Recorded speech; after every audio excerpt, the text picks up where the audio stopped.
Welcome to Raji spiritual audio library.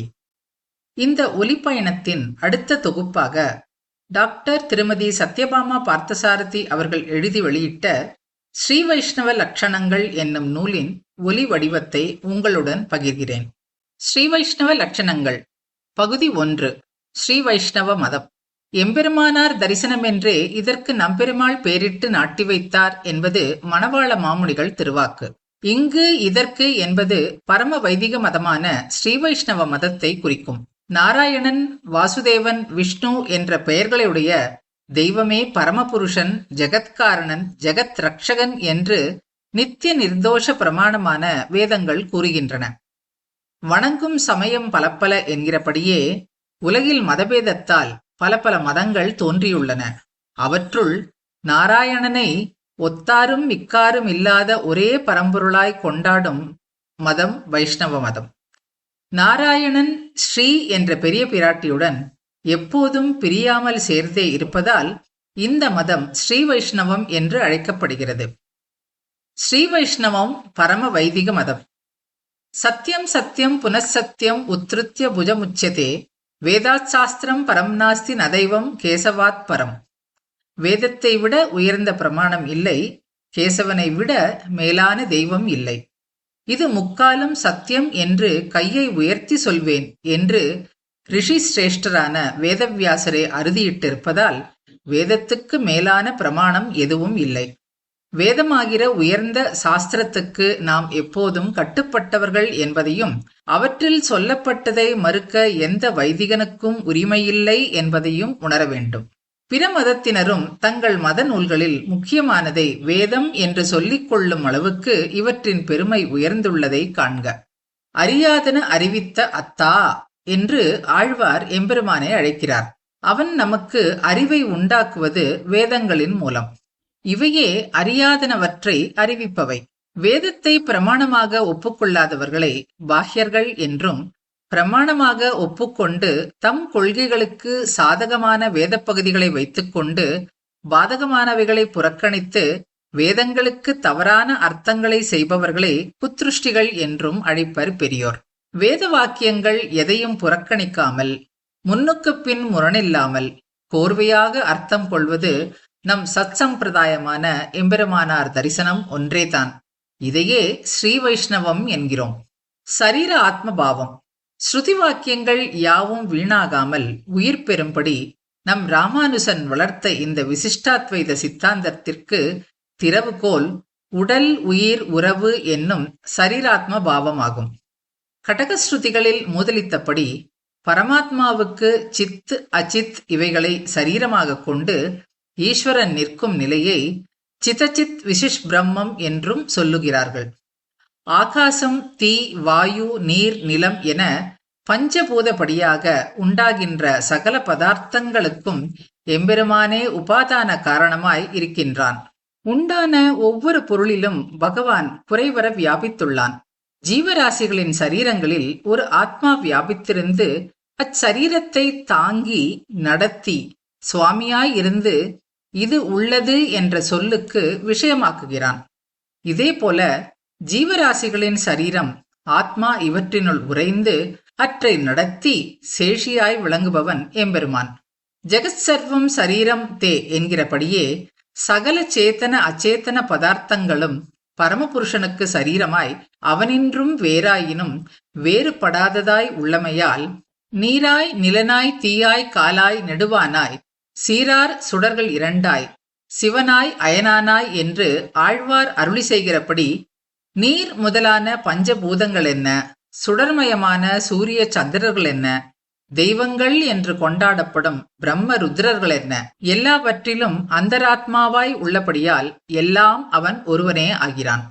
அவனின்றும் சகல சேத்தன அச்சேத்தன வஸ்துக்களும் ஒரு விதத்தில் அவனின்றும் இவை வேறு வேறு பட்டவையாயினும் அவனாலே தரிக்கப்பட்டு அவனிடம் ஒன்றிக் கிடக்கையால் அவனே இவை என்று சொல்லலாம்படி உள்ளமையால் தேரும் ஒன்று விசிஷ்டாத்வைதம் எனப்படும். சரீராத்மபாவம் என்ற உடல் உயிர் உறவை பிரதான பிரதிதந்திரமாக வைத்து எல்லா வேதவாக்கியங்களையும் சமஞ்சசமாக ஒருங்கவிட்டுள்ளது நமது எதிகட்கிறைவனாரின் ஸ்ரீபாஷ்யத்தில் தனி சிறப்பாகும். ஜெகத் காரணத்துவம். ஒரு குடம் உண்டாக மண் என்னும் பொருள் உபாதானமாம். குடத்துக்கு மண் உபாதான காரணம். அச்சித் என்றும் பிரகிருதி என்றும் சொல்லப்படும் பஞ்சபூதம் முதலான வஸ்துக்கள் பரமாத்மாவான எம்பெருமானுக்கு அவனின்றும் பிரிக்க முடியாத பிரகாரங்களாய் சரீரஸ்தானத்தில் உள்ளமையால் பிரகிருத்தியின் மாறுபாடுகளான எல்லா படைப்புகளும் அவனே உபாதான காரணமாகிறான். எம்பெருமானார் தரிசனமாக வளர்ந்துள்ள இந்த ஸ்ரீ வைஷ்ணவ மதத்தில் நாம் பிரத்யக்ஷமாக காணும் பொருள்கள் எல்லாம் உண்மையான நித்தியமான வஸ்துக்கள். இவை பொய்த்தோற்றம் அல்ல. எல்லா உலகும் கண்ணன் படைப்பு, அவனுடைய சொத்து, விபூதி. நான் என்னும் ஜீவன் பரமாத்மாவான எம்பெருமான் என்றும் வேறுபட்டவனாயினும் அவனுக்கு சரீரமாக உள்ளபடியினால் அவனோடு ஒன்றி இருக்கிறான். திடவிசும் பெரிவழி நீர்நில இவைமிசை படற்பொருள் முழுவதுமாய் அவையவை தொறும் உடல்மிசை உயிரென கரந்தெங்கும் பரந்துளன் சுடர்மிகு சுருதியுள் இவை உண்ட சுரணே என்று ஆழ்வார் அருளிச் செய்துள்ளபடி ஆகாசம், தீ, வாயு, நீர், நிலம் என பஞ்சபூதமடியாக உண்டாகிற சகல பதார்த்தங்களுக்கும் எம்பெருமானே உபாதான காரணமாய் இருக்கின்றான். நாராயணனே பரம்பொருள். பிரம்ம விதாப்னோதி பரம் என்று ஓதிய வேதம் காரணம் து தேயக என்று விதித்தது. பிரம்மத்தை அறிபவன் மேலான பேற்றை பெறுகிறான் என்றும் காரணப்பொருளை அன்புடன் தியானிப்பாயாக என்றும் இவ்வாக்கியங்களுக்கு பொருளாகும். எவனிடமிருந்து இந்த ஜீவராசிகளெல்லாம் உண்டாயினவோ, எவனால் பிறந்தவை உயிருடன் ஜீவிக்கின்றனவோ, எவனிடத்தில் பிரளயத்தின் போது இவை புகுகின்றனவோ அவனே பிரம்மம். தைத்திரிய உபனிஷத் கூறுவதாகும். இந்த பிரம்மமே இவ்வுலகையும் ஜீவராசிகளையும் படைக்கிறான். தான் படைத்ததை ரட்சிக்கிறான். ஒரு கால விசேஷத்தில் இதை தன்னுள்ளே லயமடைய செய்கிறான். இப்படி 3 தொழில்களையும் தானே செய்பவனே பிரம்மம் எனப்படுகிறான். இவனையே ஜெகத்காரண வஸ்துவாக அறிந்து பக்தி பண்ணி ஸ்ரேயஸை அடைய வேண்டும். மோட்சத்தில் இச்சையுள்ள சேதனன் ஜெகதேக காரணனான பரமபுருஷனை உபாசிக்க வேண்டும் என்று விதித்த வேதம் ஸ்ரீமன் நாராயணனே அக்காரண புருஷன் என்றும் காட்டித் தந்தது. நாராயண பரபிரம்ம தத்துவம் நாராயண பரக, நாராயண பரோஜ்யோதி ஆத்மா நாராயண பரக, எச்ச கிஞ்சித் ஜெகத்யஸ்மை த்ரிச்யதே ஸ்ரூயதே பிவா அந்தர்பகிச்ச தத்சர்வம் வியாபிய நாராயணாஸ்திதக. தைத்திரியோபனிஷத் என்றும் தெளிய வைத்தது வேதம். மேலான பிரம்மம் நாராயணனே, உயர்ந்த உண்மையான பொருள் நாராயணன், மேலான ஆத்மாவும் நாராயணனே. இவ்வுலகில் காண்பனவும் கேட்பனவுமாக எல்லா பொருள்களிலும் உள்ளும் புறமும் ஒக்க பறந்து நிறைந்திருப்பவன் நாராயணனே என்று விளக்குகிறது. இப்படி உயிருக்கும் உயிராய் நிறைந்து நிற்கும் பரமபுருஷனையே காரணப்பொருளாய் காட்டிற்று வேதாந்தம். இப்பரமனை நாராயணன் என்ற அசாதாரணமான பெயரையிட்டு அழைத்தது. அவன் அதிசுந்தரமான இவ்வுலகில் காணும் பொருள்களால் ஆகாத அப்ராக்கிருத திருமேனி படைத்தவன் என்றும் சொல்லிற்று. இந்த நாராயணனே நமக்கு உபாசக விஷயமாக அமைய வேண்டும்.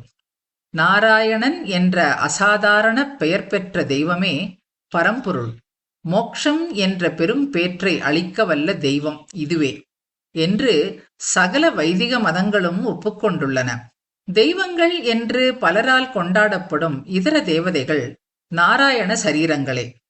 நாட்டினான் தெய்வங்களாக அத்தெய்வநாயகன் தானே என்று ஆழ்வார் திருவாக்குப்படி பரமபுருஷனால் அவனை ஒழிந்த சில தேவர்கள் தெய்வங்களாக போற்றப்படுகின்றனர்.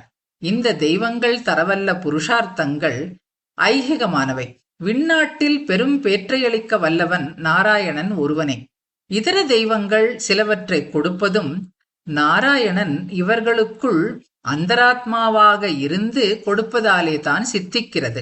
ஸ்ரீயப்பதியான எம்பெருமானே சர்வஸ்மாத்பரம், அதாவது எல்லையற்ற மேன்மையன் என்பதையும் பிறவி என்னும் பெரும்பிணியை ஒழிக்க மருந்திடவல்ல ஒரே ஒரு மருத்துவன், அதாவது மோக்ஷப்பிரதன் என்பதையும் திருவாய்மொழியில் நம்மாழ்வார் பல பல இடங்களிலும் பேசியிருந்தாலும் உயர்வர திண்ணன் வீடு அணைவது அரவணை மேல் ஒன்றும் தேவும் என்ற 4 பதிகங்களும் அவனுடைய பரத்வத்தையே பேசுவதில் நோக்காய் அமைந்துள்ளன. அமரர்கள் அதிபதி என்று பரமபதத்தில் இருப்பை சொல்லி வேதாந்தம் காட்டிய வழியில் பரத்வத்தை மூதலிப்பது உயர்வர பதிகம். நம் கண்ணன் கண்ணல்லது இல்லையோர் கண்ணே என் கையால் திண்ணன் வீட்டில் விபவே பரத்வம் மூதலிக்கப்படுகிறது. இது புராணங்களில் காட்டிய வழியை பின்பற்றுவது. மூன்றாமதில் அணைவது அரவணை மேல் என்ற நித்திய விபூதியில் இருப்பையும் தீர்த்தம் உலகளந்த சேவடி என்றும் பார்த்தன் தெளிந்தொழிந்த பைந்துழாயன் பெருமை என்றும் அவதாரத்தையும் பேசி பரத்வஸ்தாபனம் பண்ணினார். ஒன்றும் தேவும் என்ற நான்காமதில் திருக்குறுகூர் அதனுள் நின்ற ஆதிபிரான் என்றும் பொலிந்து நின்ற பிரான் என்றும் பேசுகையாலே அர்ச்சாயாம் பரத்வம் மூதலிக்கப்படுகிறது. இந்த 4 திருவாய்மொழிகளுமே எம்பெருமானுடைய ஜெகத்காரணத்துவத்தை திரும்ப திரும்ப சோம்பல் இல்லாமலும் அலுப்பில்லாமலும் அருளி செய்வது நோக்கத்தக்கது. காரணம் து தியேக என்று வேதம் விதித்ததை நாம் பல்லவியாக கொள்ள வேண்டும். திருக்குறுகூரில் எம்பெருமான் தானே காரணப்பொருள் என்பதை பிரசித்தப்படுத்திக் கொண்டு ஆதிநாதன் என்ற பெயருடன் விளங்குகிறான். எது காரணப்பொருள் என்பதை சாஸ்திரம் கொண்டு அறிவது சிரமம். அந்த கஷ்டம் எதுவும் இல்லாமல் நாமே காரணப்பொருள் என்று நாட்டாரெல்லாம் கண்கூடாக கண்டு கொள்ளும்படி காட்சி தருகிறான். இங்கு நின்ற ஆதிபிரான் நிற்க மற்ற தெய்வம் நாடுதிரே என்று. சர்வஸ்மாத்ம பரனான சர்வேஸ்வரன் எளியனாய் நம்மை கடைத்தேற்றுகைக்கென்றே ஸ்தாவர பிரதிஷ்டையாய் வந்து நிற்க இவனை பணிந்து வாழ்ச்சி பெறாமல் மற்றைய சிறு தெய்வங்களின் கால்களில் விழுந்து சீரழிந்து போகிறீர்களே என்று நம்மை தட்டி எழுப்புவதாய் அமைந்துள்ளது இத்திருவாய்மொழி. ஆழ்வார்கள் 11. அவர்கள் பொய்கை ஆழ்வார், பூதத்தாழ்வார், பேயாழ்வார், திருமழிசை ஆழ்வார், நம்மாழ்வார், குலசேகர் ஆழ்வார், பெரியாழ்வார், தொண்டரடிப் பொடியாழ்வார், திருப்பான் ஆழ்வார், திருமங்கை ஆழ்வார். ஆண்டாளையும் மதுரகவிகளையும் சேர்த்து கொண்டு ஆழ்வார்கள் 12 என்றும் சொல்வர். எம்பெருமானுடைய திருக்கல்யாண குணங்களிலே எப்பொழுதும் ஆழ்ந்து இருந்ததால் இவர்களுக்கு ஆழ்வார்கள் என்று பெயர் ஏற்பட்டது. ஆழ்வார்களுக்குள் நம்மாழ்வார் மிக மிக முக்கியமாக இருப்பவர். தம்முடைய பிரபந்தத்தின் மூலமாக பிரபத்தியின் பெருமையை விளக்கிக் கூறினார். தாமும் பிரபத்தியை அனுஷ்டித்தார். அதனால் பிரபத்தி அல்லது பரநியாசம் செய்து கொள்பவர்களுக்கு நம்மாழ்வார்தான் தலைவர், மூலபுருஷர். அதனால் நம்மாழ்வார் பிரபன்ன சந்தான கூடஸ்தர் என்று அழைக்கப்படுகிறார். இவர் அருளிச் செய்த திருவாய்மொழியின் வியாக்கியானம் பகவத் விஷயம் என்று அழைக்கப்படுகிறது. முக்கியமாக காலக்ஷேபம் பண்ண வேண்டிய கிரந்தம் இது. குரு பரம்பரை. நமக்கெல்லாம் முதல் ஆச்சாரியன் ஆதிகுரு நாராயணன் தான். அடுத்தபடியாக பெரிய பிராட்டி என்று சொல்லப்படும் மகாலட்சுமி. அதற்கு பின் விஸ்வக்சேனர் சேனை முதலியார் அடுத்த ஆச்சாரியன்.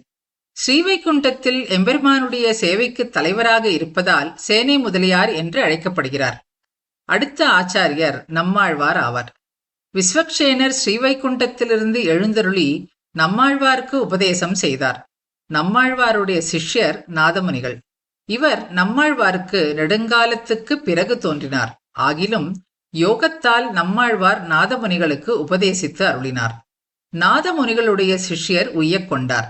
அவருடைய சிஷ்யர் மணக்கால் நம்பி. அவருடைய சிஷ்யர் ஆளவந்தார். இவர் நாதமுனிகளின் திருப்பேரன். ஆளவந்தாருடைய சிஷ்யர் பெரிய நம்பி. அவருடைய சிஷ்யர் ஸ்ரீபாஷ்யக்காரர் என்று சொல்லப்படும் ராமானுஜர்.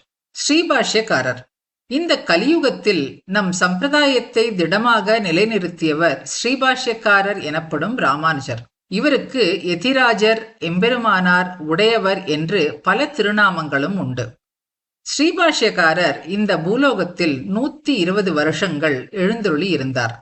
அவருடைய காலம் கிபி 1017 1137 வரை.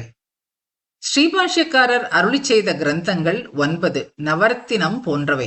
அவையாவன: ஸ்ரீபாஷ்யம் வியாசரின் பிரம்மசூத்திரத்துக்கு உரை, கீதா பாஷ்யம் பகவத்கீதைக்கு உரை, வேதார்த்த சங்கிரகம் வேதத்தில் உபனிஷத்துக்களில் முக்கியமான பகுதிகளின் அர்த்தங்கள், வேதாந்த தீபம் வியாசரின் பிரம்மசூத்திரத்துக்கு சுருக்கமான உரை, வேதாந்த சாரம் பிரம்மசூத்திரத்துக்கு இன்னும் ஒரு சுருக்கமான உரை, சரணாகதி கத்தியம், ஸ்ரீரங்க கத்தியம், ஸ்ரீவைகுண்ட கத்தியம், நித்தியம், ஸ்ரீ வைஷ்ணவன் தினந்தோறும் அனுஷ்டிக்க வேண்டியது பற்றி சொல்கிறது.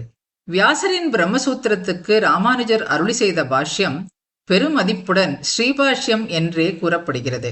அதை அருளி செய்ததால் ராமானுஜரும் ஸ்ரீபாஷ்யக்காரர் என்றே அழைக்கப்படுகிறார். நம் ஆச்சாரியர்களுக்குள் நடுநாயகமாக விளங்குபவர் ஸ்ரீபாஷ்யக்காரர். ஆச்சாரியர்களாகிற ரத்னங்களால் விளங்கும் ஒரு ரத்ன மாலை நமது குரு பரம்பரை. அந்த ரத்ன மாலையில் நடுநாயக மணியாக விளங்குகிறார் ஸ்ரீபாஷ்யக்காரர். மற்ற மதங்கள் கூறும் தவறான அர்த்தங்களை கண்டித்தும் நம் சித்தாந்தத்தின் உண்மை பொருளை விளக்கியும் நம் சித்தாந்தத்துக்கு ஒரு வேலியாக விளங்கினார். இந்த குரு பரம்பரையை விளக்கும் ஸ்ரீ தேசிகன் ஸ்ரீசுக்தி. என் உயிர் தந்தளித்தவரை சரணம் புக்கு யான் அடைவே அவர் குருக்கள் நிறைவணங்கி பின்னருளால் பெரும்பூதூர் வந்தவள்ளல் பெரிய நம்பி ஆளவந்தார் மணக்கால் நம்பி நன்னெறியை அவர் குறைத்த உய்யக் கொண்டார் நாதமுனி சடகோப்பன் சேனைநாதன் இன்னமுதத் திருமகள் என்றிவரை முன்னிட்டு எம்பெருமான் திருவடிகள் அடைகின்றேனே. இந்த பாசுரத்தை தினமும் சொல்லி குரு பரம்பரையை தியானம் செய்ய வேண்டும். ஸ்ரீ வைஷ்ணவ லட்சணங்களின் அனுபவங்கள் மேலும் தொடரும். தொடர்ந்து அனுபவிப்போம். இணைந்திருங்கள்.